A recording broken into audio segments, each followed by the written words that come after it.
Bonsoir. En France, on dénombre 14 millions de célibataires et certains d'entre eux sont prêts à tout pour trouver l'âme sœur, notamment sur Internet. Les sites de rencontres sont légion, mais attention aux pièges.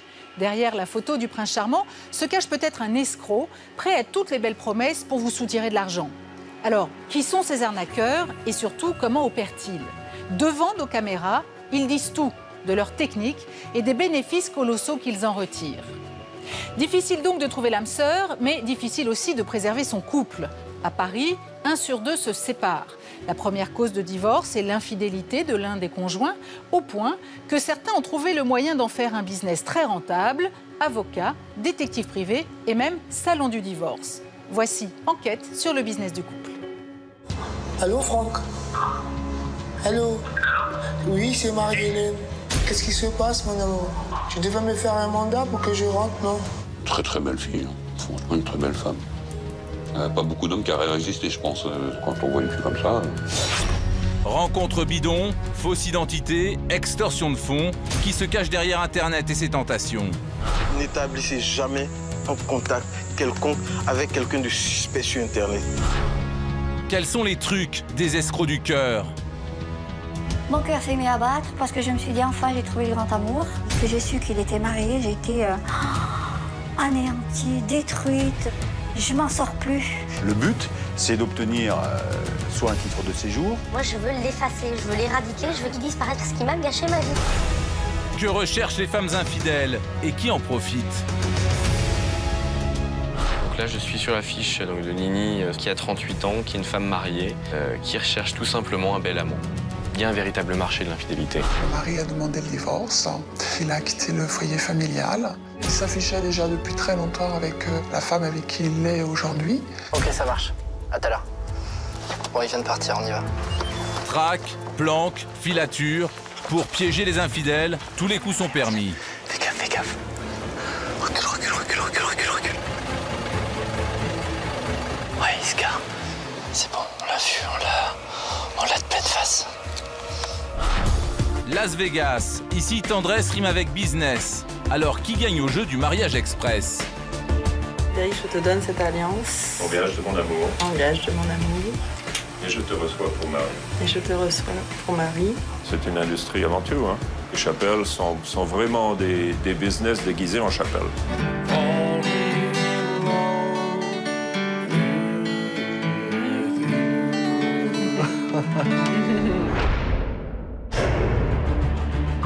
En France, il y aurait plus de 14 millions de célibataires. Il existe plus de 2000 sites de rencontres. Et tous promettent le grand amour. Mais pour certains internautes, la toile est devenue un incroyable terrain de chasse et les célibataires, des proies faciles à arnaquer. Christine a 46 ans. Elle vit en Haute-Savoie. En 2006, elle se met en quête de l'âme sœur. Je m'étais inscrite sur un site de rencontre parce que je venais de divorcer et que j'étais seule et que j'avais envie de rencontrer quelqu'un. Et j'y étais pas très assidue, mais j'ai eu le malheur de cliquer sur un profil qui me plaisait. C'était un Américain. Bon, je me suis dit, c'est vrai que ça fait un peu loin en Amérique, mais pourquoi pas? C'était un garçon donc d'une quarantaine d'années bien tassé, mince, brun, très attirant. Il avait aussi quelque chose de très mystérieux. Et voilà, on flash dessus, quoi. Christine devient rapidement accro au message de son amoureux virtuel. Un jour, il lui annonce qu'il doit partir en voyage d'affaires. Il disait qu'il vivait en Virginie et qu'il avait décroché un contrat au Nigeria pour une grande société pétrolière. Il était chargé de construire des routes. Donc il part au Nigeria et pratiquement 1 mois et demi, 2 mois après, il m'annonce qu'il a des difficultés sur place pour se faire payer, qu'il a déjà investi énormément d'argent et que s'il n'arrive pas à se faire payer, il ne pourra pas terminer son projet et venir en France me rencontrer puisque c'était son but après ce contrat. Christine attend ce rendez-vous depuis des mois, alors elle accepte de l'aider. À première vue, tout est transparent. Son Américain lui adresse des chèques et lui demande de lui envoyer l'équivalent en espèces. Elle est loin de se douter du piège qui l'attend. Je reçois un chèque de 5 000 € et je me rends au bout de 10 jours à la banque pour retirer les fonds et les renvoyer à mon amoureux transi. Une semaine après, il revient à la charge en me demandant cette fois d'encaisser un chèque de 8 000 €. Donc j'encaisse un deuxième chèque de 8 000 €. Je me rends à la banque, je retire les fonds et je refais un transfert Western Union. Christine reçoit alors un coup de fil de son banquier. Il lui annonce que les chèques sont des faux. Pour elle, c'est la douche froide. Donc grosse surprise.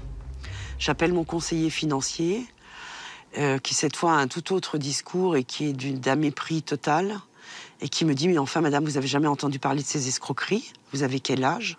Là, je comprends que de toute façon, j'ai été escroquée. Le piège s'est refermé sur Christine. Elle est endettée à hauteur de 13 000 €, sans espoir de revoir son argent. Elle cherche alors à savoir qui se cache réellement derrière son amoureux virtuel. Elle parvient à pirater sa boîte mail, et là, c'est le choc. J'ai une photo. Mon bel Américain, finalement, c'était ce monsieur africain, dès qu'il avait 16 ans. Donc vous vous êtes fait avoir par un gamin de 16 ans? Donc je me suis fait escroquer par un gamin de 16 ans. J'apprendrai par la suite que les plus jeunes ont 12-13 ans, que tout est organisé en système pyramidal et qu'en fait, il s'agit d'une mafia africaine. Christine découvre qu'il s'agit d'une véritable industrie de l'arnaque. En 2010, plusieurs millions d'euros auraient ainsi été soutirés à des milliers de victimes. Aujourd'hui, on peut dire que toute l'Afrique de l'Ouest est vérolée. Alors ça passe par le Bénin, le Ghana, le Nigeria, le Togo, la Côte d'Ivoire. Et en tête? En tête, toujours la Côte d'Ivoire. Qui sont ces escrocs? Comment parviennent-ils à convaincre leurs victimes de payer? Et comment ont-ils fait de cette arnaque un véritable business?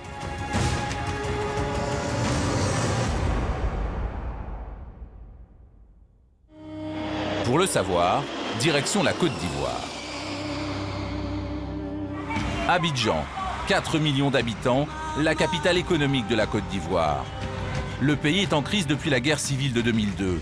Un Ivoirien sur 2 est au chômage. Le salaire moyen est de 250 € par mois. Mais certains ont trouvé le moyen de gagner beaucoup plus d'argent.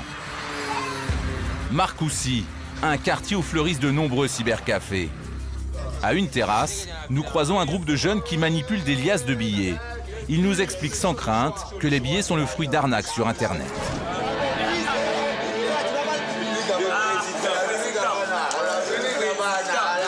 Comment ça s'appelle votre travail? Le broutage. On appelle ça le broutage, le brou. Et qu'est-ce que ça veut dire? C'est d'aller sur le net, aller sur un site de rencontre, chercher un homme qui veut avoir une femme sur le net. Il va devoir payer. Ce sont donc eux, les fameux escrocs que nous recherchons. Ils ne se cachent même pas. Ici, on les appelle les brouteurs, en référence aux chèvres qui broutent l'herbe. Eux broutent l'argent des Occidentaux et ils en sont fiers. 2 d'entre eux acceptent même de nous montrer comment ils procèdent. Silencieux et Clavier sont brouteurs depuis plusieurs années. Comme tous les jours, ils vont au travail, comme ils disent. On va aller travailler pour voir un peu comment ça va se passer. Leur terrain de chasse, ce sont les cybercafés. Oui, il faut quand même le surval au martineau, tuer un peu. Bonsoir, cousin. Bonsoir.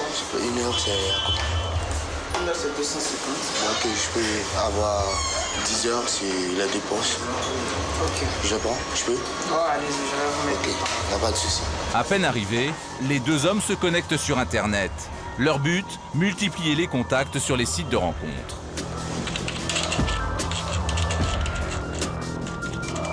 Là, je suis en contact avec 2 personnes, mais j'ai 86 contacts. Bon, là, c'est 2 contacts qui sont connectés. En fait, ils se connaissent tous aux environs de 20h, 21h. Ça fait combien de temps que vous êtes en contact avec tous ces gens? Bon, il y a certaines personnes, on est en contact, ça fait 2 ans, 3 ans, 1 an. Il y a d'autres aussi, 2 jours, 3 jours. Bon, c'est pas tout le monde qui connaît l'arnaque. Et vous arrivez à savoir qui vous connaissez depuis quelques jours, qui depuis longtemps, vous ne mélangez pas tout? Oui, parce que là, tout est noté ici, en fonction de ton adresse et ton nom, et en fonction aussi des photos et tout. Ces contacts sont français pour la plupart, des proies potentielles. Aujourd'hui, dans les filets de Silencieux, une jeune femme qui vit à Limoges. Cela fait 3 semaines que le brouteur échange avec elle. Elle est lesbienne, mais pour lui plaire, il a trouvé une arme imparable. Silencieux s'est procuré sur Internet des vidéos de femmes sexy en train de pianoter. Il se fait passer pour l'une d'entre elles auprès de sa future victime. En fonction de la personne avec qui on parle, on choisit les vidéos d'hommes ou de femmes. Là, elle a l'impression qu'elle parle à qui? Pour qui vous vous faites passer? Là, elle a l'impression qu'elle parle à une femme parce qu'elle est lesbienne. Donc moi, je me fais passer pour une lesbienne. Le principe du broutage, d'abord flatter le correspondant par des mots doux, puis lui faire croire au grand amour pour mieux l'arnaquer ensuite. Je lui ai demandé si elle était là, elle m'a répondu oui, je suis là. Donc là, je lui ai dit oui, ma puce, tu me manques. Il faut toucher la personne, au fait. La personne avec qui tu échanges, l'autre côté, tu dois lui montrer que tu as beaucoup de sentiments. Mais ça vous dérange pas de vous faire passer pour quelqu'un de sincère? Ça vous dérange pas de vous arnaquer? Ça nous dérange, mais on est obligé parce qu'il n'y a pas de boulot, il n'y a rien et tout. Et puis on ne peut pas aller faire la manche. C'est pas joli. Claudius est journaliste blogueur à Abidjan. Les techniques des brouteurs, il les connaît par cœur. Les autorités pourraient passer pour essayer de les contrer. C'est les réseaux de transfert. Dès que tu as établi une communication avec un brouteur, à défaut d'avoir un cœur de pierre, à un moment ou à un autre, il va t'avoir. C'est clair. Une fois le client est en contact avec lui, c'est comme si Lucky Luke était face à un cow-boy. Soit personne ne tire, on sort tous les deux indemnes. Mais si un décide de tirer, le brouteur va toujours gagner. Parce qu'il est comme Lucky Luke, il tire plus vite que son ombre. Tu ne vas jamais le voir venir. À la limite, n'établissez jamais un contact quelconque avec quelqu'un de suspect sur Internet. Si c'est un brouteur, il peut mettre 1 an. Il va vous amadouer. Vous allez être amis. Vous allez vous appeler. Vous allez discuter. Il va te raconter ses petits problèmes. Des fois, te donner des conseils sur tes problèmes. Mais une fois ce contact-là est établi, en fonction de ton profil, il va préparer quelque chose de précis pour toi. Et chez les brouteurs, le scénario est quasiment toujours identique. Je lui ai dit que ma mère était franco-ivoirienne, que je suis arrivé en Côte d'Ivoire, ça faisait 2 semaines pour l'enterrement de ma mère. Et ensuite, on explique quelques petits problèmes, des sous, du billet d'avion retour pour la France et tout. La jeune femme de Limoges paraît sensible aux mots doux de Silencieux. L'escroc peut maintenant activer son piège. Je demande, tu pourrais pas m'envoyer 450 € par mandat cash, car j'ai vraiment besoin de ça pour rentrer et te rejoindre ma puce. Tu me manques, bébé, sincèrement. Et là, elle me répond, faut le nom, prénom, adresse et numéro de compte. Et là, je lui montre comment procéder pour me faire ce versement. Le piège s'est refermé. Il n'aura fallu que 3 semaines à Silencieux pour estorquer 450 € à sa victime. Est-ce que c'est facile d'arnaquer les Européens?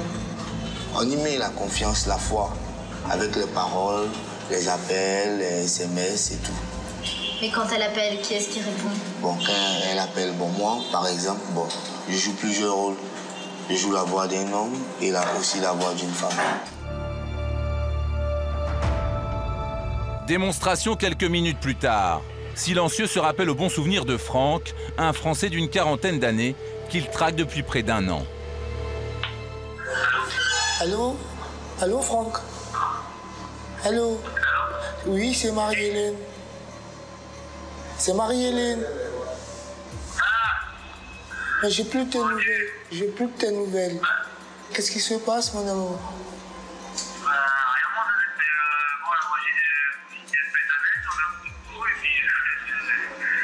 Mais tu devais me faire un mandat. Tu devais me faire un mandat pour que je rentre, non? Oui. Mais qu'est-ce qui se passe? Donc quand? Donc fais tout ton possible parce que là, il faut que je puisse rentrer au plus vite. Ok? Oui, d'accord. Je t'aime, mon amour. Bisous. Lui, on est en contact depuis 1 an. Il m'a déjà envoyé plus de 2000 euros. Il est très amoureux parce que ça fait 1 an qu'on est toujours en ligne, bavarder, échanger, et il s'occupe de tout aussi. Il paye le loyer de cette fille, ses vêtements et tout. Il y croit. Il y croit. Au mépris des sentiments de leurs victimes, les brouteurs sont des experts en manipulation. Et dans un pays où un Ivoirien sur 2 vit avec moins d'1 euro par jour, cela peut leur rapporter beaucoup d'argent. Quand ils ont 1000 euros, 2000 euros par semaine, c'est rien du tout. Ça n'a pas marché comme ils disent. Le brou n'est pas tombé, ils n'ont rien eu. Ils se font, je vais dire en gros, peut-être une demi-année de salaire d'un fonctionnaire normal en 1 mois, en 1 semaine pour certains. Il y a certaines personnes ici qui se retrouvent actuellement à 200 000 euros. 200 000 euros, c'est énorme. Même 50 euros, c'est énorme. Un phénomène qui tente de nombreux jeunes Ivoiriens attirés par l'argent facile. Dans d'autres quartiers d'Abidjan, nous avons fait la tournée de plusieurs cybercafés en caméra cachée. Ils sont ouverts 24 heures sur 24, pris d'assaut de jour comme de nuit. Et les jeunes connectés sont tous sur des sites de rencontres. La majorité d'entre eux sont des brouteurs. Est-ce qu'aujourd'hui on peut parler d'un business de l'escroquerie ici en Côte d'Ivoire? Oui, aujourd'hui on peut parler d'un gros business de l'escroquerie. Surtout sur Internet. Il y a d'autres domaines où il y a de l'escroquerie. Mais sur Internet, c'est devenu un phénomène de société. C'est devenu un vrai virus qui, chaque fois qu'on essaie de le prendre dans les filets, il mute en autre chose, il se transforme à chaque fois, il devient plus vorace. À la recherche permanente de nouvelles proies, rien n'arrête les brouteurs. Pas même l'idée de détruire la vie de leurs victimes. Leur dernière arnaque est terrifiante, le chantage à la webcam.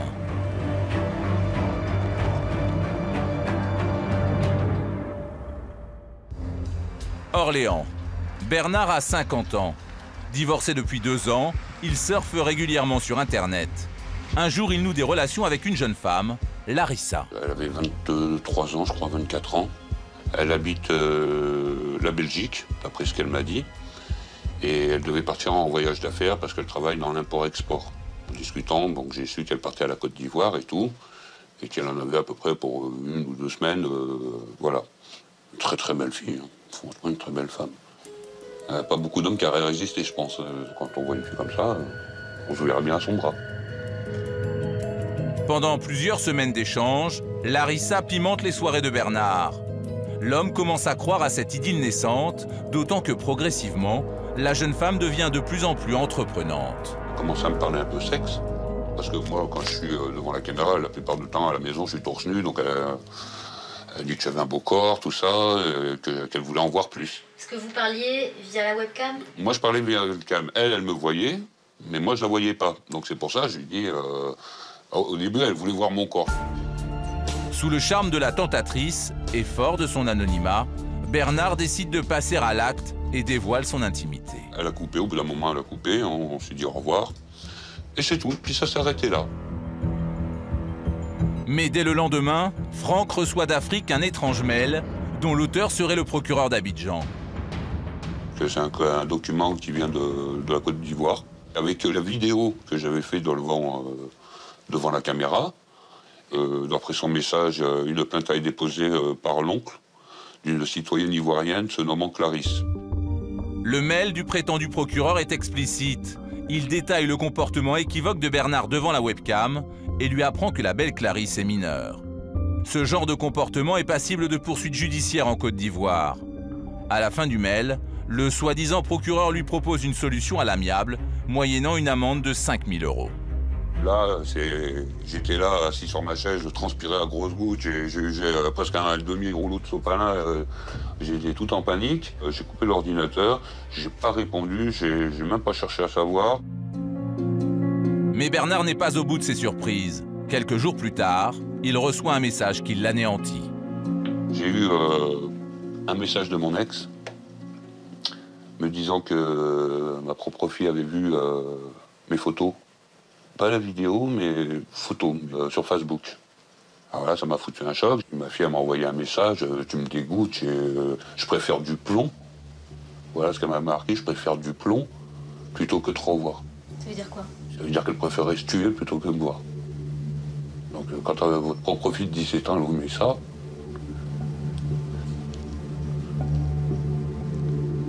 Bernard a été filmé à son insu, sa boîte mail piratée et la vidéo envoyée à tous ses contacts internet. Le message est clair, s'il veut que les vidéos soient retirées, il doit payer.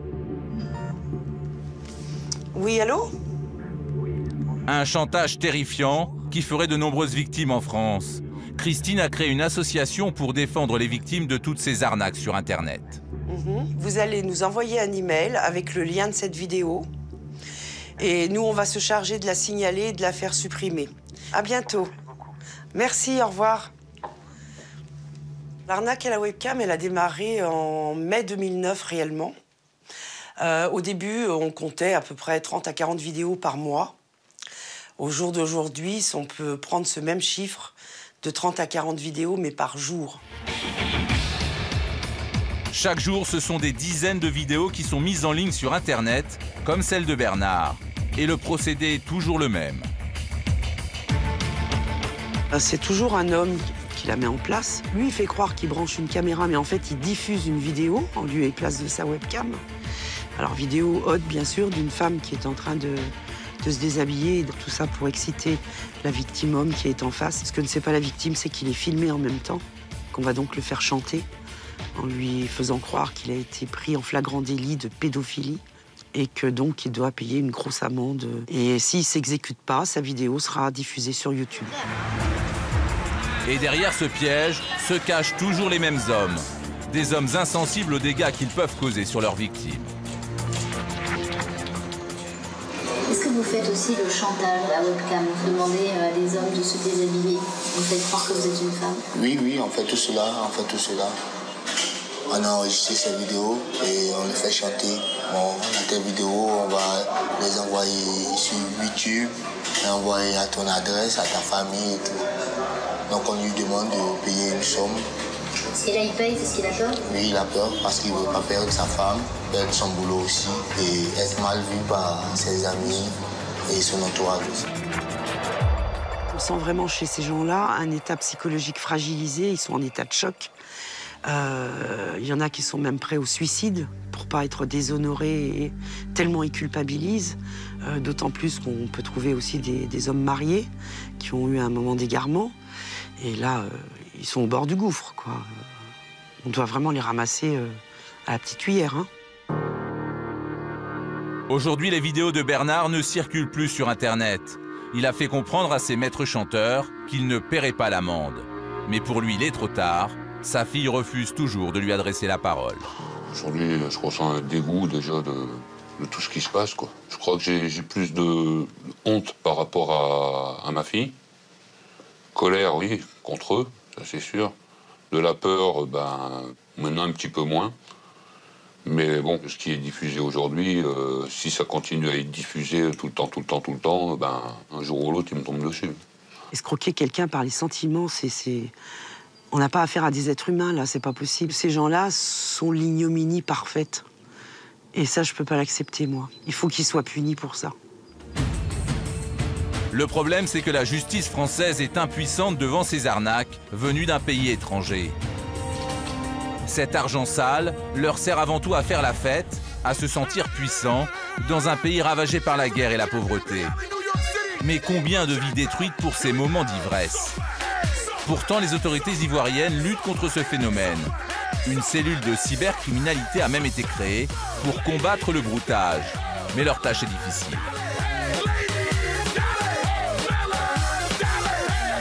Les autorités ivoiriennes connaissent très bien l'existence du broutage sur Internet. Mais le problème, c'est que les brouteurs n'utilisent Internet que pour communiquer. Ça s'arrête là. Donc c'est difficile de lutter contre ce système-là en Côte d'Ivoire. Parce qu'on ne peut pas interdire à quelqu'un de s'asseoir devant son ordinateur. Est-ce que parfois la police fait des descentes sur un cybercafé? Oui, la police fait des descentes et ils arrêtent beaucoup et tout ça c'est condamné ici. Mais quand on les voit arriver, on coupe tout et on fait comme si de rien n'était, soit on discute avec des amis et bien seulement on ne montre pas que l'on fait cela. Et vous avez peur? Oui, très peur. On fait cela avec la peur aussi. Parce qu'on sait qu'à la fin, on ira tous un jour en prison. Ce type d'arnaque est passible de 2 à 5 ans de prison en Côte d'Ivoire. En 2 ans, 66 escrocs ont été arrêtés par la police ivoirienne. Mais le phénomène, lui, reste encore un fléau. Et les arnaques ne se limitent pas à Internet. En France, un nouveau type d'arnaque au sentiment fait des ravages. Le terrain de chasse de ces nouveaux escrocs, l'institution la plus sacrée, le mariage.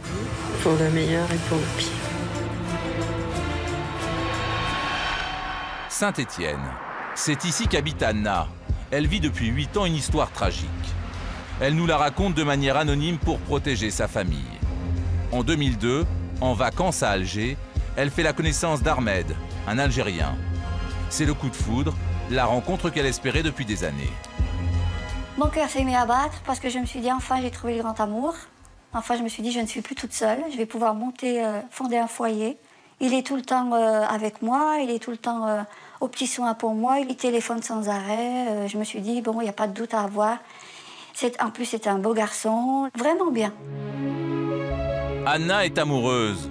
Son bel Algérien la rejoint en France et un mois plus tard, le couple se marie. Pour le mariage, ça a été très très simple et très rapide. On est parti à la mairie, on est revenu. On a dit oui, monsieur le maire, on est revenu. Et là, il voulait repartir tout de suite en Algérie. Mais j'ai dit mais non, moi j'aimerais partir en lune de miel, j'aimerais partir en voyage avec toi.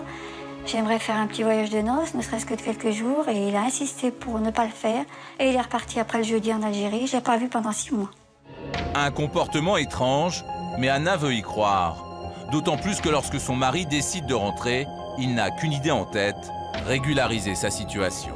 Le lendemain de son arrivée, il me fait on va tout de suite à la préfecture, il faut absolument que j'ai mes papiers parce que je ne peux pas rester comme ça sans papiers et tout. Après, il a sa carte de résidence. Et là, on va dire c'est le plafond qui me tombe sur la tête. C'est-à-dire? Et il me dit on va aller demander le RSA. Mais je lui dis mais tu vas pas travailler? Alors il me dit en attendant, je demande le RSA. Moi, il faut que je reparte en Algérie. Pendant 6 ans, leur mariage se résume à des allers-retours d'Ahmed vers l'Algérie. Anna finit par comprendre qu'elle a été trahie par son mari. Je me suis rendu compte comme quoi il avait une seconde épouse ou une double vie. C'est un ami qui habite en Algérie qui a réussi à obtenir l'acte de naissance de mon mari. Alors, il s'est marié le 24 avril 2001 avec moi, en France, et remarié le 1er août 2007 en Algérie, avec elle. Et que j'ai su qu'il était marié, j'ai été anéantie, détruite. Je m'en sors plus. Je peux plus avancer. Anna se rend compte qu'elle est victime d'une fraude au mariage. Et elle n'est pas la seule dans cette situation. Bonjour. Le conseiller municipal de la Loire, Jean-Jacques Ray, est de plus en plus sollicité par des victimes de ce type d'arnaque. Elle porte même un nom, le mariage gris. Des victimes, chantage au sentiment absolument incroyable. Le mariage gris, je me suis fait berner. Vous vous êtes fait berner. Un mariage gris, c'est vraiment un marché de dupes. C'est-à-dire que, au contraire du mariage blanc, où les deux conjoints, son futur conjoint, se mettent d'accord pour contractualiser et savent que derrière, ils n'iront pas au bout de leur contrat, qu'ils divorceront, eh bien, dans le cadre du mariage gris, il y en a l'un des deux qui est de pleine bonne foi, je dirais qui fait comme tous les mariages, qui se marie par amour et parce qu'il a envie de faire sa vie avec quelqu'un d'autre, alors que celui qui contractualise ce mariage sait qu'il n'ira pas au bout. Le but, c'est d'obtenir soit un titre de séjour, parce qu'on est donc dans le cadre du regroupement familial, c'est d'obtenir éventuellement une demande de nationalité, et puis c'est de toucher des prestations, alors qu'on ne touche pas forcément quand on est marié, on peut toucher à titre individuel, mais quand on arrive en France pour pouvoir rester en France, le fait d'être marié facilite bien des démarches. Des mariages gris, effectivement, on en a de plus en plus. Aujourd'hui, Anna retrouve Sonia et Marie, 2 autres victimes de mariage gris. Les 3 femmes devenues amies s'entraident dans leur démarche. Moi, je l'ai fait venir, je lui ai offert la carte de séjour 10 ans. Toutes 3 ont cru épouser un homme aimant et dévoué, et toutes ont vécu le même calvaire. dirait que c'est mon histoire à moi. Moi aussi, pendant tout le long de ma grossesse, il n'a jamais été là, il est toujours absent en Algérie. Il partait 2-3 mois, il revenait. Il n'a jamais assisté à aucune échographie, il n'a jamais assisté à l'accouchement. Il était en Algérie, sa tante lui a téléphoné, elle lui a dit que j'étais très malade, qu'il fallait qu'il rentre. Il lui a dit non, c'est une grossesse, c'est pas une maladie, hein, elle peut bien vivre avec. J'étais très, très malheureuse de voir que...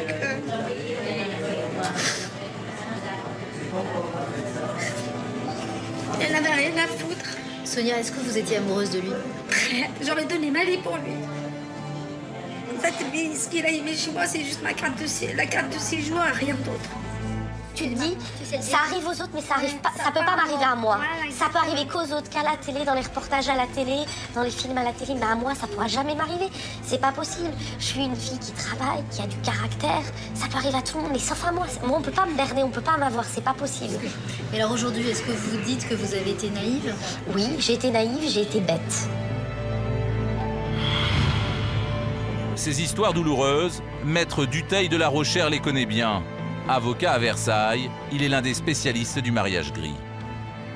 Les mariages gris concernent un certain nombre de personnes âgées entre, on va dire, 25 ans et 60-65 ans. 2 tiers des victimes sont des femmes, 1 tiers des hommes. Les personnes qui cherchent à se marier pour obtenir un titre de séjour sont d'origine variée. On peut dire qu'une partie non négligeable vient du Maghreb, mais au-delà du Maghreb, vous avez une partie d'Afrique noire, vous avez une partie plus petite probablement pour l'instant qui vient d'Europe de l'Est. Qui sont ces escrocs de l'amour? Comment font-ils pour appâter leur proie? Selon notre enquête, à Saint-Étienne, les marchés sont les terrains de chasse favoris des étrangers en quête de papier. C'est ici qu'ils repèrent les femmes seules. Nous nous y sommes rendus en caméra cachée.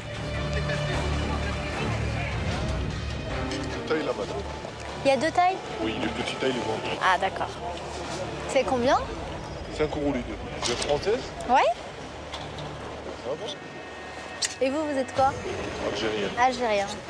Vous êtes mariée? Non. Bah, donne-moi ton numéro. 2 minutes de discussion et déjà le jeune homme questionne notre journaliste sur ses origines. Même si t'as une jambe de bois, t'as un œil en plus, tu serais une chèvre, voilà, on serait une chèvre ou un mouton, ils accepteraient. Mais à tout le monde, hein, même aux femmes mariées, à tout le monde, hein, ils n'appellent même pas ça draguer, ils accostent tout ce qui ressemble à une femme. Quelques stands plus loin, sur le même marché, un autre homme l'aborde. Vous allez habiter là? Je t'invite tout à l'heure, on va boire un café. Non, tout à l'heure, l'après-midi. Non, dans l'après-midi, je peux pas. Et demain? Non, demain, non, parce que j'ai ma famille qui va venir là pour le week-end. Et lundi? Invitation à dîner le soir même dans une pizzeria. La journaliste se prête au jeu et accepte l'invitation. Donc, t'es d'où avant? De Toulouse. T'as quel âge? 30 ans. J'ai 42, je te le dis. 42. Ouais. Je te le dis. T'es de nationalité algérienne? Ouais. T'as pas un copain? Non. Moi, c'est ça ce que je cherche. Moi, je veux me caser. Je te force pas, tu vas te marier tout de suite. Ou je te dirai ça, ou je te dirai ça. On va se faire la connaissance. Bien sûr, elle ne donnera pas suite à ce rendez-vous. Voilà comment des hommes en quête de papier peuvent aborder des Françaises en mal d'amour. Voilà comment ils les mettent en confiance pour mieux les manipuler ensuite. Les situations où les victimes rencontrent les personnes qui vont les amener à se marier sont souvent, alors c'est un point commun, une situation de grande vulnérabilité. Il y a toujours une fragilité au moment où ils vont rencontrer la personne qui justement va leur apporter un espoir d'un avenir meilleur. Marie, comment ça se fait que vous êtes mariée en Algérie? Je partais souvent en vacances là-bas et puis je les côtoyais. Et puis je me suis dit, c'est peut-être un homme bien sortant de 2 déceptions amoureuses. Et puis je me suis fait embobiner. Aujourd'hui, Anna, Sonia et Marie se battent pour obtenir une annulation de mariage. Le divorce ne leur suffit pas. le mariage, certes, il a été reconnu parce qu'il a été consommé, il y a eu un enfant, mais moi, je veux l'effacer, je veux l'éradiquer, je veux qu'il y ait une annulation. Je veux que, point de vue de moi, ma vie, il disparaisse parce qu'il m'a gâché ma vie. Il m'a pourri, il m'a salé, je me sens sale. C'est pas, je vais prendre 15 douches pour me nettoyer, non. Pour moi, me nettoyer, c'est qu'il disparaisse. Le divorce, il garde tout ce qu'il a gagné. RSA, chômage, tout. Tandis qu'avec l'annulation, il perd tous ses droits et se retrouve dans le même état qu'avant le mariage. C'est-à-dire, il n'a plus rien et il fait demi-tour en Algérie. Il perd tout, tout, tout. À l'heure actuelle, l'annulation du mariage reste le seul recours pour les victimes. Si la nullité est reconnue, alors elles peuvent demander réparation. De 5 000 à 10 000 euros de dommages et intérêts. Aujourd'hui, près de 2000 annulations de mariage sont prononcées chaque année en France. La plupart concernent des mariages gris. Mais cette procédure est très difficile à prouver et encore mal connue des avocats. Il faut qu'on trouve des moyens externes pour pouvoir le démontrer, c'est-à-dire des preuves, soit parce que la personne l'aurait écrit, éventuellement au conjoint, ou éventuellement à des tiers, soit des témoignages de personnes qui l'ont entendu le dire, soit une quasi-absence ou une absence souvent importante ou prolongée du domicile conjugal, donc celui qui fait beaucoup d'allers-retours avec le pays, une attitude qui démontre que la personne ne s'est mariée qu'en vue d'obtenir des papiers. Un mariage gris, pour moi, est une immense escroquerie sentimentale. On s'en remet pas, c'est pas vrai. C'est vrai que je me bats tous les jours contre lui parce que c'est mon démon et je veux le faire disparaître. Mais j'essaie parallèlement d'avancer avec des jours avec et des jours sans. Pour les victimes de cette arnaque, la blessure est profonde et leur reconstruction s'annonce longue, très longue. L'amour, terrain de prédilection des escrocs en tout genre, mais aussi et surtout un gigantesque business. En vogue, le marché de l'infidélité. En 2011, un Français sur 5 déclare tromper son conjoint. Comment se sont développés ces dernières années ces services sur mesure pour les amoureux volages? Et comment des petits malins ont-ils fait de l'infidélité un business très rentable? Paris. Nous sommes dans les locaux d'une entreprise d'un nouveau genre. Gliden. Un site de rencontres dédié aux relations extra-conjugales. Un filon encore peu exploité jusqu'à présent sur la toile. Et pourquoi vous avez choisi moins 40%? Teddy est un jeune homme d'affaires de 27 ans. C'est lui qui a créé le site. Donc là, je suis connecté. On peut donc consulter les fiches. Donc là, je suis sur la fiche de Nini, qui a 38 ans, qui est une femme mariée, qui recherche tout simplement un bel amant. L'infidélité a toujours existé, l'infidélité existera toujours, ça touche tout le monde. On s'est aperçu qu'un membre sur 3 des sites de rencontres classiques étaient des gens mariés et se disaient célibataires. Donc on a décidé de les rassembler tous sur un même site. Est-ce que c'est pas un peu choquant, controversé de créer un site qui pousse à l'adultère? Les gens étaient infidèles. Avant, vous pouvez tromper votre mari dans la rue en allant au restaurant ou en allant boire en boîte de nuit. Maintenant, on va dire que c'est plus discret de le faire sur Gliden que de le faire au travail. Et quand il s'agit de discrétion, le site garantit la plus grande confidentialité à ses abonnés. Donc dans le book public, le visage caché.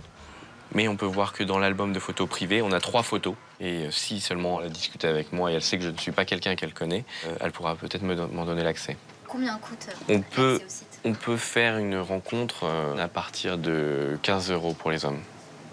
Et pour les femmes? C'est gratuit, entièrement gratuit pour les femmes. Une formule qui fait mouche. Depuis sa création, plus de 600 000 abonnés ont goûté aux fruits défendus. Il y a un véritable marché de l'infidélité. On est rentable aujourd'hui, on gagne de l'argent. On est représenté dans plus de 160 pays. Vous pouvez également faire des rencontres internationales. Donc on peut avoir une maîtresse dans chaque port? Vous pouvez avoir une maîtresse dans chaque port. Ou un amant dans chaque port. Guillaume est marié depuis 10 ans. Mathilde depuis 15 ans. Ils ne se connaissent pas, mais tous deux sont des membres actifs du site depuis 8 mois. Je ne suis pas fidèle et je vais dire que je ne l'ai jamais été. Je ne suis pas quelqu'un de fidèle. Je pense que je ne le serai plus. Pour l'un comme pour l'autre, au fil des années, la routine s'est installée. Les sentiments se sont émoussés. Au bout d'un certain temps de vie amoureuse, on se connaît. Je ne dis pas qu'on se connaît par cœur, mais on connaît le corps de l'autre, on sait comment il réagit. Et donc, il y a forcément une forme de routine qui s'instaure. Ça ne veut pas dire que ça ne se passe pas bien. Je ne m'ennuie pas avec elle au lit, mais il y a beaucoup moins de place pour la découverte, l'exploration, l'inattendu. Vous avez pris 3 kilos, 5 kilos, vous maquillez plus, vous traînez en jogging et en pyjama, vous avez des enfants, etc. Et vous rentrez dans un schéma de vie qui me semble destructeur. Moi, si je dis à mon mari, viens, on va prendre le train juste parce que ça peut être sympa de passer une nuit à s'envoyer en l'air dans un train, ça va pas passer. D'après les deux amants, l'infidélité via Internet serait donc un moyen de préserver leurs conjoints respectifs. Si vous avez une relation extra-conjugale avec quelqu'un qui est célibataire, vous prenez le risque effectivement de générer une frustration parce qu'elle attendra autre chose. Elle attendra que, je sais pas, la relation soit durable, qu'elle se traduise par une vie de couple, qu'elle se traduise par des enfants, autre chose. Si on veut des relations extra-conjugales, le plus simple est évidemment que ce soit entre personnes qui sont déjà dans des relations de couple. Pour autant, ni Guillaume ni Mathilde n'envisagent de mettre un terme à leur mariage. Je ne quitte pas ma femme parce que je n'ai aucune envie de la quitter, parce que je vis bien avec elle, qu'on a des projets en commun, qu'on a des enfants à élever, qu'on est heureux ensemble, donc je n'ai pas de raison de la quitter.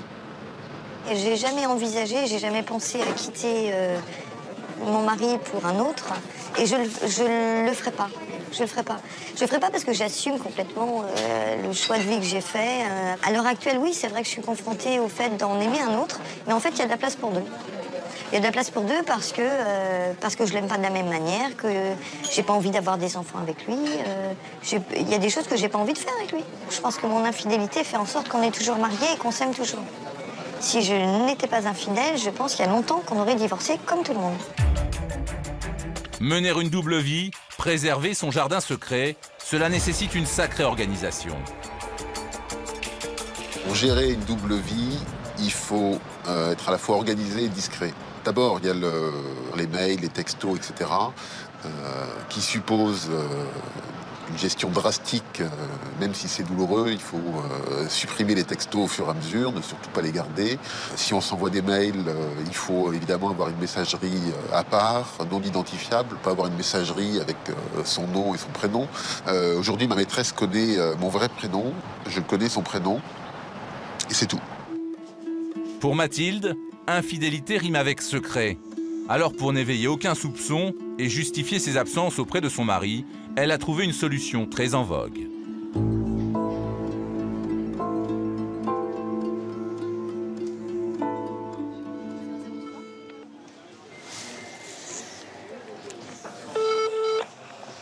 Allô ? Oui, bonjour madame, je vous téléphone, j'étais sur votre site internet.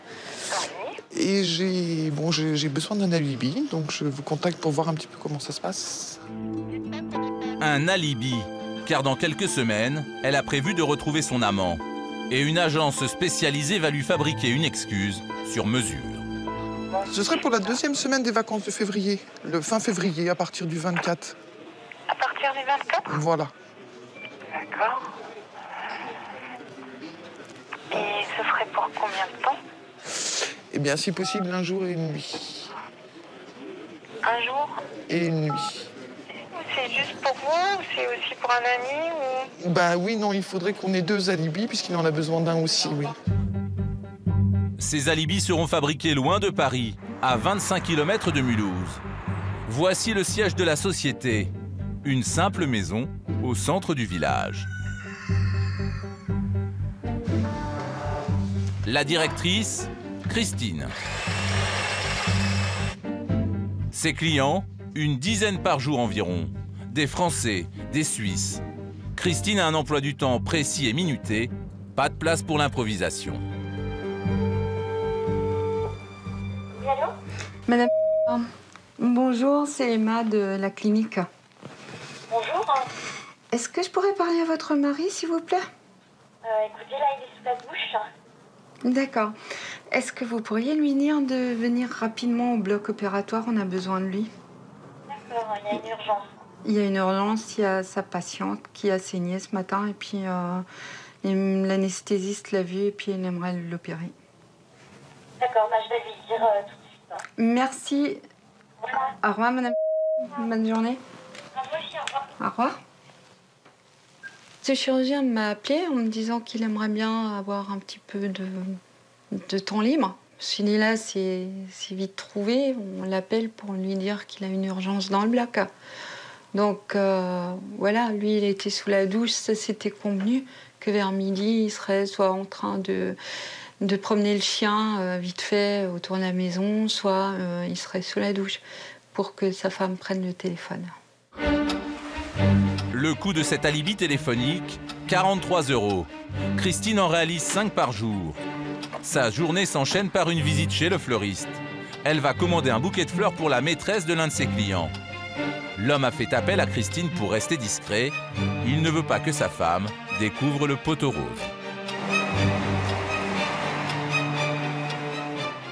Ça vous va? Oui, c'est très bien comme ça. Vous avez une petite carte, s'il vous plaît? J'ai oublié. Oui, vous voulez une carte neutre? Oui, s'il vous plaît. Un stylo, vous avez? Non, j'ai rien. C'est vous qui choisissez ce que vous mettez comme mot? Non. Le mot, c'est le client qui me dit ce qu'il veut que je mette. Mais dans le deal, oui, c'est moi qui écris la carte. Merci. Au revoir. Au revoir. Christine est mariée depuis 19 ans avec Pierre. Ensemble, ils mènent une vie très tranquille. Pendant des années, Christine a servi d'alibi à des amis infidèles. Jusqu'au jour où cette mère de famille a décidé d'en faire son business. Et parfois, elle demande un coup de main à son mari, car en matière d'alibi, rien ne l'arrête. Mon mari a demandé le divorce. Il a quitté le foyer familial. Il s'affichait déjà depuis très longtemps avec la femme avec qui il est aujourd'hui. Ok, ça marche. À tout à l'heure. Bon, il vient de partir, on y va. Traque, planque, filature. Pour piéger les infidèles, tous les coups sont permis. Fais gaffe, fais gaffe. Recule, recule, recule, recule, recule, recule. Ouais, il se gare. C'est bon, on l'a vu, on l'a de pleine face. Las Vegas. Ici, tendresse rime avec business. Alors, qui gagne au jeu du mariage express? Je te donne cette alliance. En gage de mon amour. En gage de mon amour. Et je te reçois pour mari. Et je te reçois pour mari. C'est une industrie avant tout. Hein. Les chapelles sont vraiment des business déguisés en chapelle.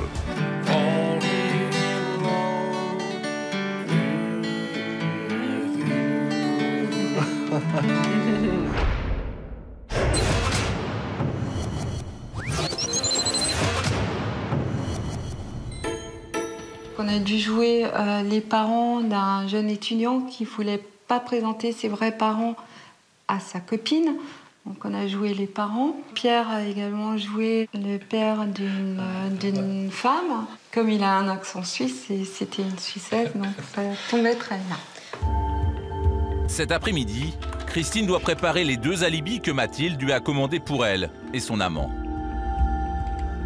Donc là, vous allez commencer par vous occuper de qui? De l'amant de Mathilde ou de Mathilde? Bah là, je vais commencer par Mathilde. Donc qu'est-ce que vous lui avez concocté comme alibi? Donc, comme elle apprécie bien le rock, j'ai finalement fait gagner une soirée. Je suis très heureux de vous annoncer que vous aviez gagné une soirée VIP, un apéritif dînatoire, une nuit d'hôtel en chambre individuelle, valeur commerciale 1 200 €. Au nom de toute l'équipe de la société Rock Music, nous vous souhaitons un agréable moment. Vous êtes inspiré de concours que vous avez gagnés vous-même? Non, je l'ai créé de toutes pièces. Tout est factice dans ce courrier. Donc, la société n'existe pas, le logo, je l'ai créé moi-même.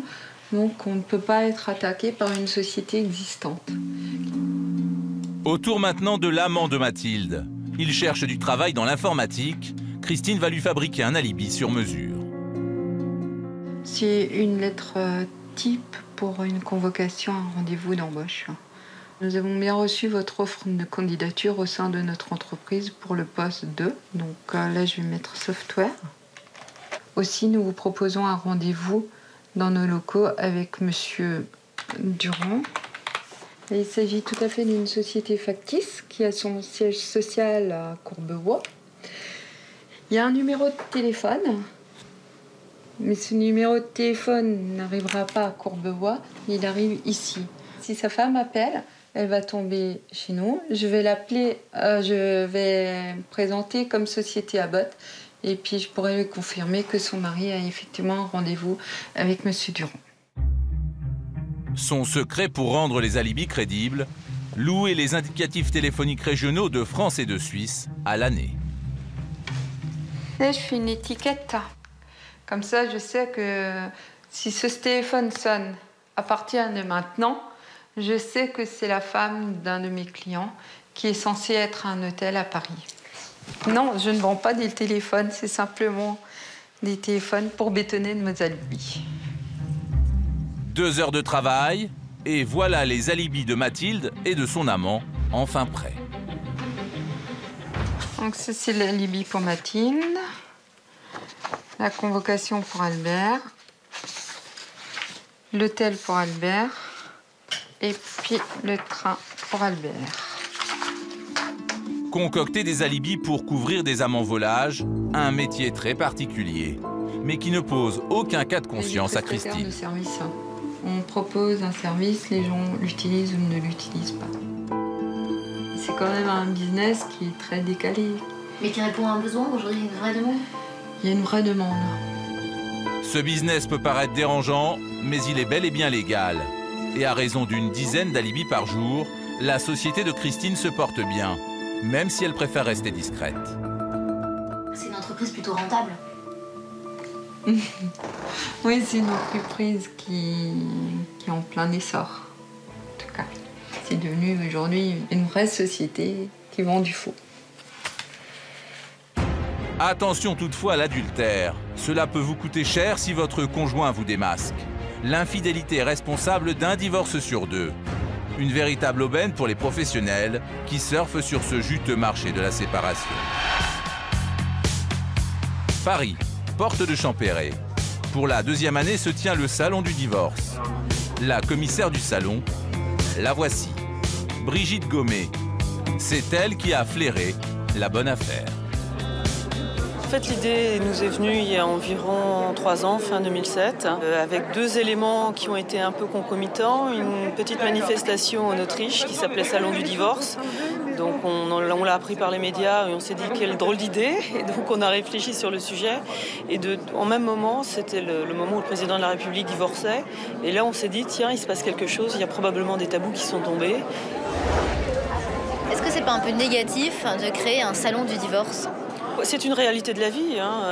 En France, aujourd'hui, on compte à peu près 130 000 couples qui se séparent, qui divorcent par an.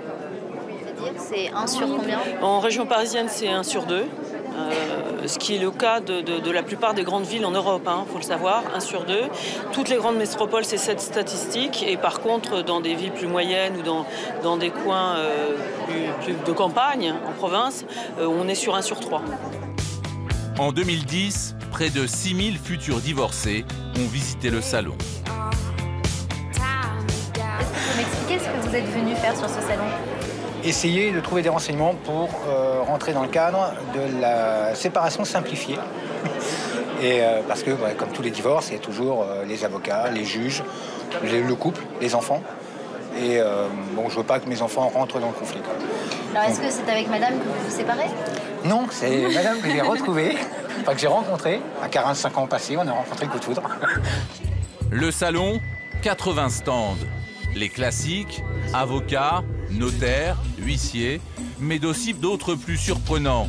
Médiums, coachs ou relookers. Ceux-là ont trouvé un bon filon à exploiter. C'est pas forcément facile quand on vient de se séparer ou de divorcer, de refaire sa vie. On sait plus trop qui on est, on a beaucoup d'habitudes aussi. Et c'est important de se refaire une image, de redécouvrir enfin sa beauté, sa vraie beauté. Et quand on a une image qui nous ressemble et qui est belle, on se sent bien et plus sûr de soi. Et ça aide évidemment dans la démarche de trouver l'amour.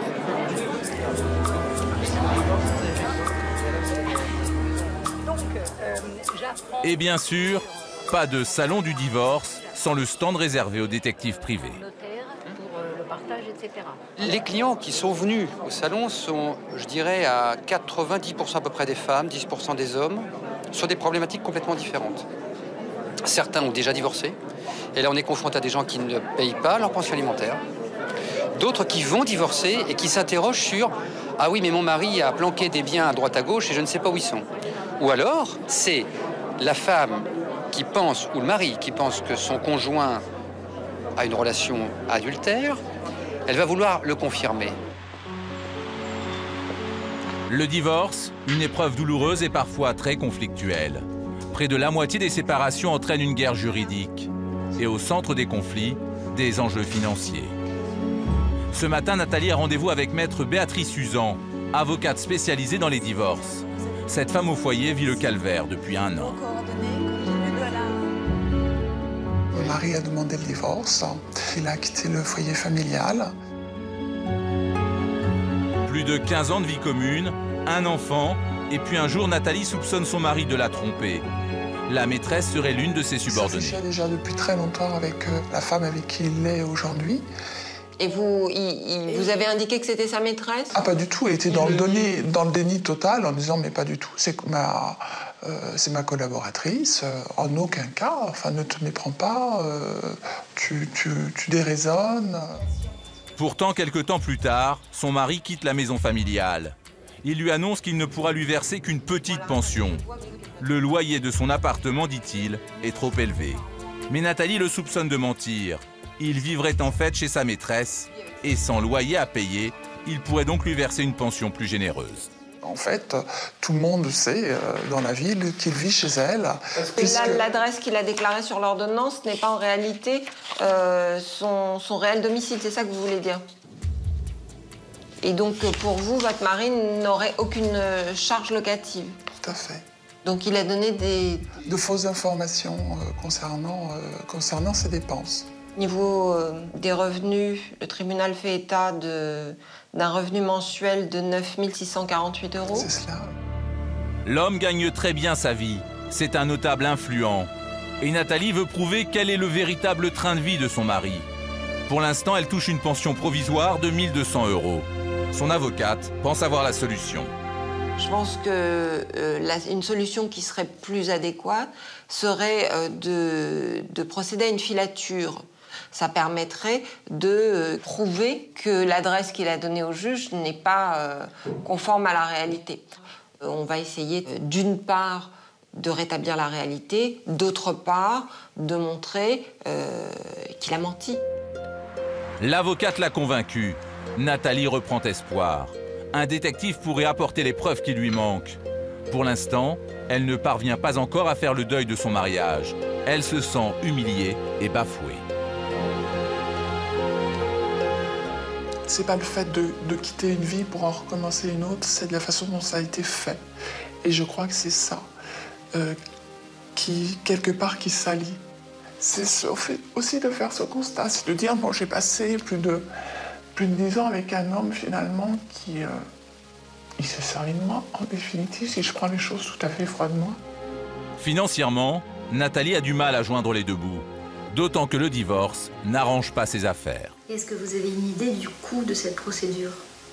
J'ai un carnet sur lequel je mets les montants et je refuse pour l'instant de faire l'addition. Vous avez rempli combien de pages? J'ai plus d'une dizaine de pages actuellement. Une semaine plus tard, rendez-vous important. La rencontre avec l'enquêteur privé. Bonjour madame. C'est Didier Roche qui va mettre en place la filature de son mari. Je vous en prie, installez-vous. Il semblerait que monsieur se prenne pour Dieu le maître au sein de sa ville.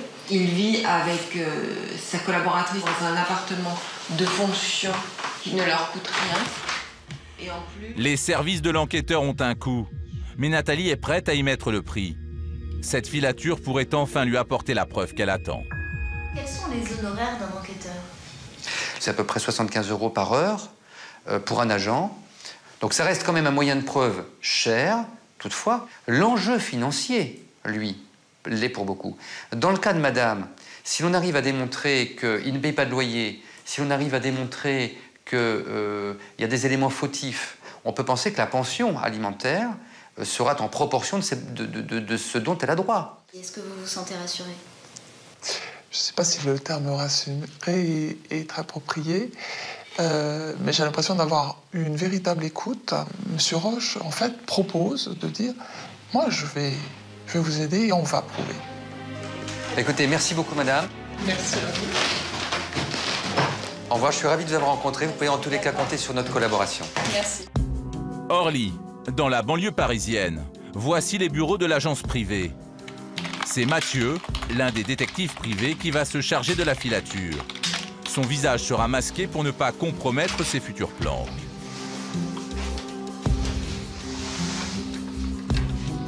Didier Roche, le patron, lui explique la mission. On s'interroge de savoir comment est-ce qu'il a trouvé cet appartement d'une manière si rapide. D'accord. Donc ça va être intéressant. Alors, la particularité, c'est qu'il a quitté le domicile conjugal et il dit « j'ai loué un appartement dans une commune pas loin. Sauf qu'il habite pas. » Ok, ça va, je m'y mets tout de suite. Eh ben ça marche. Allez, à plus, ciao. L'objectif est clair, prouver que le mari de Nathalie vit au quotidien chez sa prétendue maîtresse. La mise en place de la filature se prépare au bureau. Avec minutie, Mathieu n'a pas droit à l'erreur. Première étape, localiser son objectif. Là, vous tapez quoi, le nom de la rue? Le nom de la rue, tout simplement, pour voir où ça se situe, puis à quoi ça ressemble.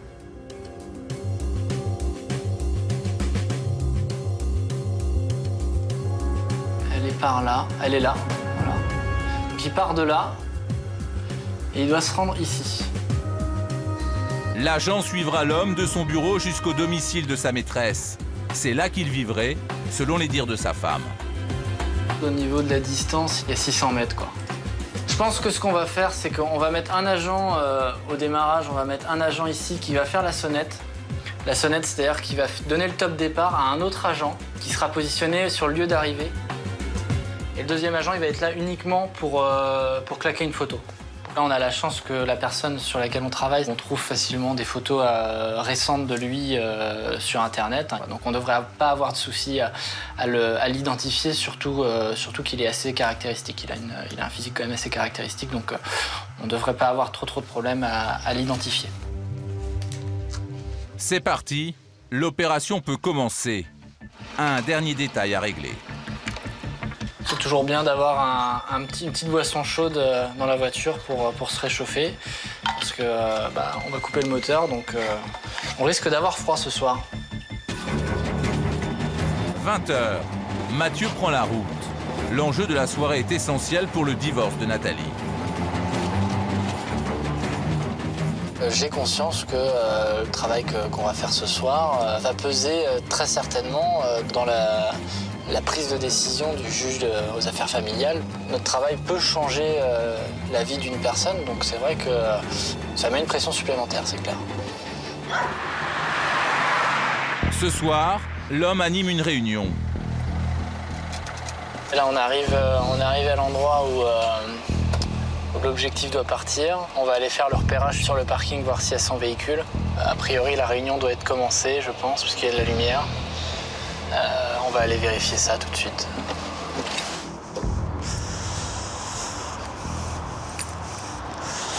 Tu vois, sa voiture, elle est là. Elle est juste là.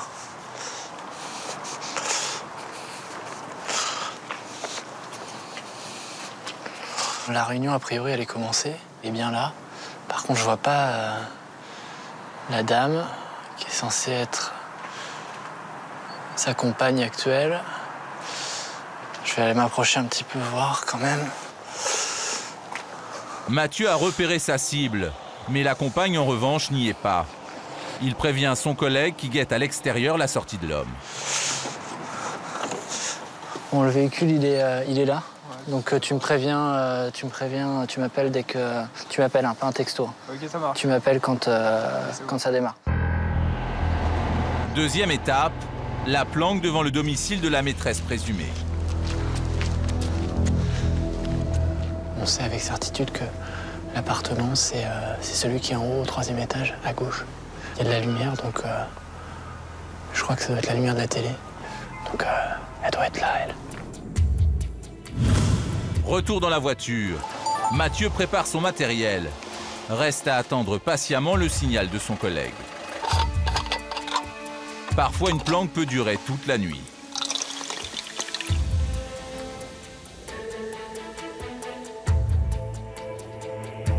Deux heures plus tard, le téléphone sonne enfin. vu ça. Allô? Mathieu n'a que quelques secondes pour se mettre en place. Ah, il vient de partir? Ok, c'est bon. Ok, ça marche. À tout à l'heure. Bon, il vient de partir, on y va.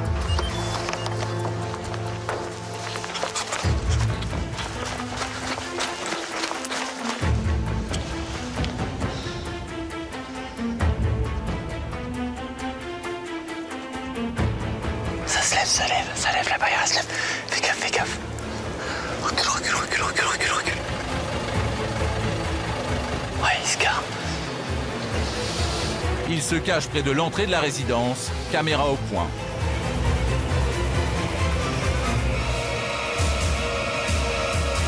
L'homme sort de son véhicule, se dirige vers l'entrée de l'appartement de sa maîtresse et, détail important, ouvre la porte avec ses propres clés. C'est bon, on l'a vu, on l'a de pleine face. L'homme est bien rentré chez sa prétendue maîtresse. Mais pour Mathieu, ce n'est pas suffisant. Il lui reste une question cruciale. Y restera-t-il toute la nuit? On va mettre une petite pierre sur un des pneus du véhicule. Et puis on viendra tôt demain matin pour voir si le véhicule a bougé ou pas. Le caillou est toujours sur le pneu, que la bagnole elle est toujours stationnée au même endroit. On pourra considérer que monsieur a passé la nuit ici et que donc il réside bien de manière effective à cet endroit-là. La soirée s'achève après plus de 4 heures de planque. Mathieu est satisfait de cette première filature. Mais sa mission est loin d'être terminée. Il va devoir rester en planque pendant plusieurs semaines pour s'assurer que l'homme vit bien de façon permanente chez sa maîtresse. 2 mois plus tard, rendez-vous chez l'avocate. Didier Roche, le chef d'enquête, fait son compte-rendu. Bonjour. Comment allez-vous? Très bien, merci. Veuillez me suivre. Bonjour madame. Monsieur Roche, bonjour. Ravi de vous voir. Merci. Est-ce que les nouvelles sont bonnes, monsieur Roche? Est-ce que vous avez pu nous obtenir des renseignements intéressants sur la démonstration que vous voulez faire? Je pense que la démonstration que nous voulions faire est acquise. On va commencer peut-être, madame, par que vous puissiez reconnaître à travers quelques photos que nous avons imprimées s'il s'agit bien de votre mari. Voilà cette première photo avec, je pense que s'il s'agit de votre fille, hein, oui, tout à fait. et son ami en se tenant la main. Oui. Mais vous voyez, ils ont fait quelques courses ensemble. Ce week-end-là, on va les appeler le couple. Ils vont visiter des magasins de meubles et ils vont même acheter ensemble des meubles. Mais ce n'est pas tout. En suivant sa cible, l'enquêteur a eu des surprises. Ces messieurs-dames sont partis en voyage. Là, on va observer, alors, cette fois à l'aéroport. Vous voyez, monsieur et madame se tiennent par la main avec les valises. Là, il ne peut pas nier cette relation et la manière dont il vit maintenant. On a eu l'occasion de mettre un petit témoin sous la voiture pour voir si, à 2 h du matin, il ne sortait pas, etc. Donc, lorsqu'il est chez elle, il ne ressort pas. Jamais nous n'avons constaté que votre mari allait dans l'appartement où il dit vivre. À chaque fois qu'on a fait des filatures le soir pour voir où il dormait, à chaque fois, il a logé chez cette dame, n'est-ce pas? Il a logé chez cette dame et nous étions là, et le soir, et le matin. Nathalie est sous le choc. Mais maintenant, plus de doute, ses soupçons étaient bel et bien fondés. Ça fait preuve. C'est pas simplement quelque chose que dans mon imaginaire, hein, puisque ça a été cela jusqu'à maintenant, en disant mais non, de toute façon, tu te trompes, c'est faux. Donc c'est plutôt un soulagement, oui, de voir les choses telles qu'elles sont, tout simplement. Alors, il y a quelques mois, vous étiez un peu inquiète de faire appel à un enquêteur. Est-ce qu'aujourd'hui, vous êtes soulagée? D'avoir un recours à ces services, bien évidemment, c'est une charge supplémentaire. Je crois que je ne pouvais pas faire autrement de toute manière, parce que je devais apporter la preuve. La stratégie de maître Béatrice Uzan a payé. Le rapport de l'enquêteur est formel, c'est la preuve qui lui manquait. Votre mari a fraudé dans le but de voir diminuer le montant de la pension alimentaire qu'il avait à vous verser. Il y a des dispositions légales qui réglementent ce genre de comportement. Donc, on va avoir effectivement les moyens d'interpeller le juge. Bon courage, au revoir. En prouvant que l'homme a menti sur sa déclaration, maître Béatrice Usan espère pouvoir réclamer 80 000 € de dommages et intérêts pour sa cliente. Nathalie, elle, attend avec impatience le prononcé du divorce pour pouvoir tourner la page. Malgré la hausse du nombre de divorces, les mariages ont encore le vent en poupe. Près de 270 000 unions ont été célébrées en 2010, un peu plus qu'en 2009. Mais la manière de convoler, elle, a changé. Les couples veulent de plus en plus de mariages insolites et personnalisés. Un business en plein essor. Virginie l'a bien compris, elle est devenue wedding planner, organisatrice de mariage. L'une de ses destinations phares, les États-Unis. Jusqu'à 60 000 €, 70 000 €, on peut aller jusque dans ces budgets-là pour des gros mariages. Donc là, on a le mariage dans le Grand Canyon. C'est quelque chose qui fonctionne bien, ça plaît beaucoup. Et comme à Las Vegas, tous les délires sont permis. Virginie propose des formules totalement farfelues. Nous avons aussi une formule qui est très extravagante, qui est un petit peu folle. C'est la formule de Star Trek, donc le mariage Star Trek. Donc ça se passe dans une reconstitution du vaisseau spatial de la fameuse série. Et voilà, le mariage se déroule dans cet esprit un petit peu de la série télévisée. Et, c'est assez rigolo. On peut tout étudier à Las Vegas, tout peut se faire. Hein. C'est une ville un peu folle, on peut se marier le jour, la nuit. Donc on peut tout envisager. Au Maroc, ceux qui aiment ne comptent pas. Mais attention, l'addition peut être épicée. C'est magnifique. Hein. Donc là, en fait, c'est bordé de trous folkloriques, de jeunes femmes qui jettent les pétales de rose. Je pense même pas avoir imaginé un mariage aussi beau, quoi. C'est vrai que là, ça donne envie et c'est le rêve. On peut démarrer à partir de 11 000 € jusqu'à près 18, 20. Las Vegas. Ici, tendresse rime avec business. Alors, qui gagne au jeu du mariage express? Gaï, je te donne cette alliance. En gage de mon amour. En gage de mon amour. Et je te reçois pour mari. Et je te reçois pour mari. C'est une industrie avant tout. Hein. Les chapelles sont vraiment des business déguisés en chapelle.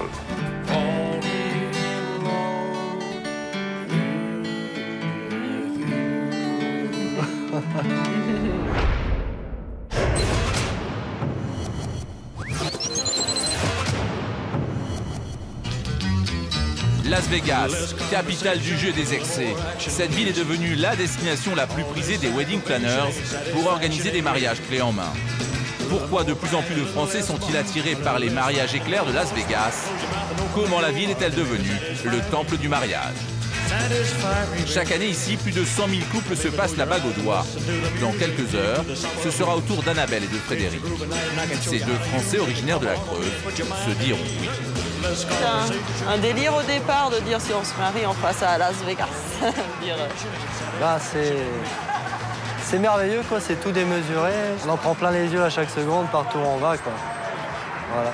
Et comparé à un mariage en France, c'est plus cher, c'est moins cher Je pense que ça va nous revenir à le même prix que si on a fait juste une cérémonie en France. Ouais, même moins cher. Et que là, on se marie et on passe en plus une semaine loin, dans un endroit merveilleux, donc... Réflexion égoïste, ouais, mais assumée. Voilà. Pour ce grand jour, tout a été planifié à distance par Virginie, l'organisatrice du mariage. D'abord l'hôtel, une suite dans l'un des plus mythiques de la ville, le César Palace. Immense lit, grande salle de bain, télé écran plat, une vue de folie et puis pas mal de place, quoi. Alors là, on a une vue exceptionnelle. Magnifique. Voilà. Donc voilà, ce qu'on appelait disproportionné se présente là. Alors voilà, on a même eu droit au jacuzzi. Voilà. À Las Vegas, se marier est un jeu d'enfant. Peu de pièces à fournir, pas de délai d'attente. Les chapelles sont ouvertes 24 heures sur 24. Pas de publication de banque. Il suffit juste d'acheter un permis de mariage et d'avoir un témoin.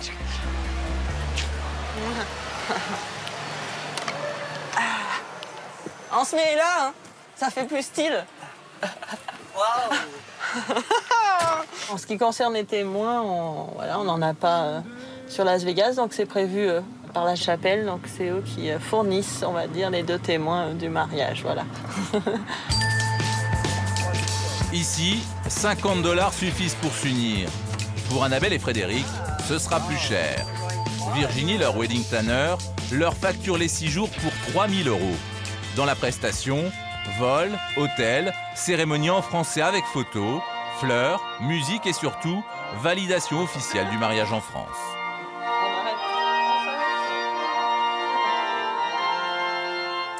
Frédéric, je te donne cette alliance. En gage de mon amour. En gage de mon amour. Et je te reçois pour mari. Et je te reçois pour mari.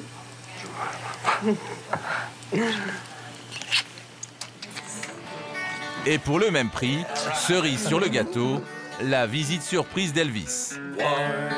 Car à Las Vegas, il faut oser, tout est permis, même le plus kitsch. Contrairement aux idées reçues, se marier à Las Vegas peut être très sérieux. Pour faire reconnaître son union en France, il suffit d'envoyer son certificat de mariage au consulat français de Los Angeles.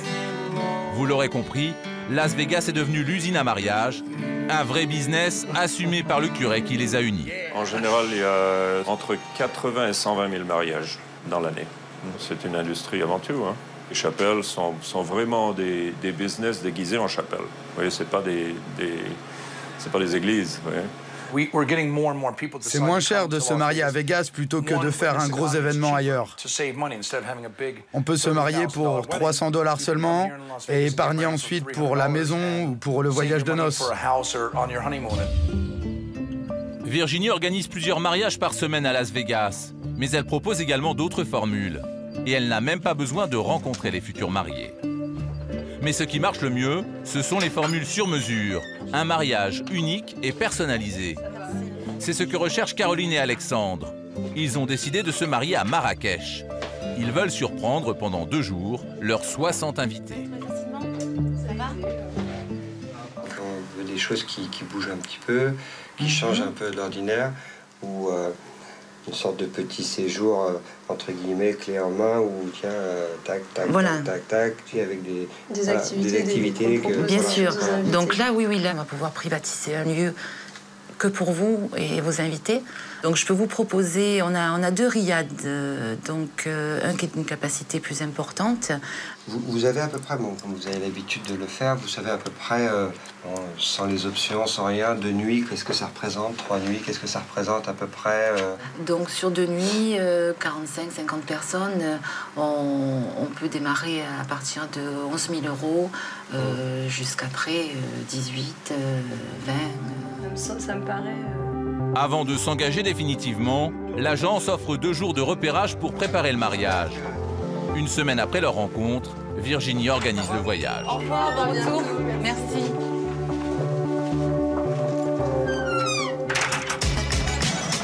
Destination Marrakech.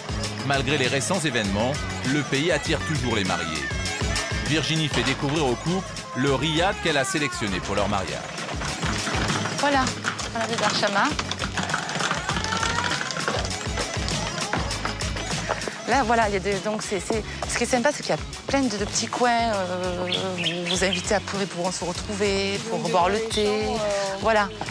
Et on a l'espace vie qui est autour de la piscine avec le bar. C'est magnifique. Hein. C'est joli, oui. Première étape réussie. Le couple est conquis par le riad. C'est ici qu'ils décident de loger leurs invités. Étape suivante, valider les animations. Le couple va organiser une journée de sport le lendemain du mariage. Virginie leur propose un concept sur mesure, à 10 km du riad, en plein cœur de la Palmeraie. Ce qui est intéressant quand on a des groupes comme ça pour les mariages où il y a de la famille, des amis, il y a des enfants, on peut faire pour tout le monde. Bien sûr, on adapte. On adapte. On peut faire des ateliers pour les enfants, bien sûr, avec les animateurs, ils peuvent s'en occuper. On peut préparer par exemple un petit cours de danse pour les femmes. Voilà, ou cours de cuisine. Pour les hommes, ils peuvent faire aller un petit tour de quad ou des trucs comme ça. Voilà. Donc on s'adapte. Nous, il y a différentes activités qu'on propose et les gens ils choisissent. Voilà. Le coût de cette option, 60 € par personne, soit 3 600 €. Mais cela ne rebute pas Caroline et Alexandre. Ils ajoutent cette prestation à leur formule. Reste maintenant à choisir le lieu pour la fête. Pour convaincre ses clients, Virginie a vu les choses en grand. Ce soir, elle a décoré le riad exactement comme le soir du mariage. Elle attend le verdict des futurs maris. Donc il y aura les bougies, comme ce soir, on a fait la décoration pour que vous ayez une idée. D'accord. Hein. Il y en aura même peut-être sûrement un peu plus. Hein. Et voilà, les tables seront réparties toutes ici. Avec donc les danseuses du ventre qui arriveront par ici, qui feront le spectacle là. Hein. Quand on voit la décoration ce soir, ça nous met plutôt en confiance parce que pour l'instant, on trouve ça magnifique. Donc, Le lieu est magnifique, la décoration, avec un peu de fleurs et puis bon, surtout un peu d'invités. C'est dans cet esprit-là que vous imaginiez votre mariage? Je pense même pas avoir imaginé un mariage aussi beau, quoi. C'est vrai que là, ça donne envie et c'est le rêve. Donc là, on nous a préparé... Au programme ce soir, dégustation du repas de mariage et choix de l'animation. Voilà, mais ce soir, donc, on va faire un petit condensé de ce qu'on peut vous proposer et de ce que vous allez avoir le soir de la cérémonie. Traiteurs, DJ, musiciens et danseuses du ventre, cette soirée au riad coûterait à Caroline et Alexandre 6 000 € pour leurs 60 invités. Mais le couple hésite encore. Alors le lendemain, Virginie leur fait une autre proposition. À 20 km de Marrakech, en pleine nature, elle a fait aménager des tentes berbères. Vue imprenable sur l'Atlas et effet garanti. Voilà, donc, oui. Donc là, en fait, c'est bordé de trous folkloriques, de jeunes femmes qui jettent les pétales de rose. Hein, donc quand tout le monde arrive, il y a toutes les troupes qui mettent l'ambiance. Il y a des pétales de rose qui sont jetés sur vous, surtout. Et puis on descend avec toute l'animation. Voilà. On peut éventuellement faire une petite reconstitution de Place Jamaïcain, une mini. Bien sûr. Il y a cracheur de feu, charmeur de serpent. La tatoueuse aînée. Voilà, les tatoueuses de Henné. C'est pour créer l'ambiance typiquement marocaine. C'est ça. Alexandre et Caroline sont séduits, mais ils restent sur leur premier choix, le riad. Ils préfèrent que leurs invités n'aient pas à se déplacer. Le séjour s'achève, il est l'heure de parler budget. C'était très intéressant de venir ici. Au moins, on est fixé maintenant. On sait sur quoi on est parti. Et puis maintenant, on attend un retour de Virginie assez rapidement pour qu'on puisse finaliser la chose. Pour un tel mariage qui est de 3 nuits et 4 jours, hein, donc assez complet, il faut compter une fourchette entre 10 000 et 20 000 €. Je ne peux que rester large parce qu'après, tout dépend des options, ce qu'on va rajouter, les repas, les alcools, si on prend du champagne. Voilà, il faut après voir tout ça, mais à partir de 10 000 €, on peut envisager de prévoir un mariage de ce type-là. Finalement, avec les options, le mariage de Caroline et Alexandre leur coûtera près de 18 000 € pour 60 personnes. Accompagnés par leur wedding planner, les futurs mariés partent sur de bonnes bases pour déjouer les pièges de l'amour.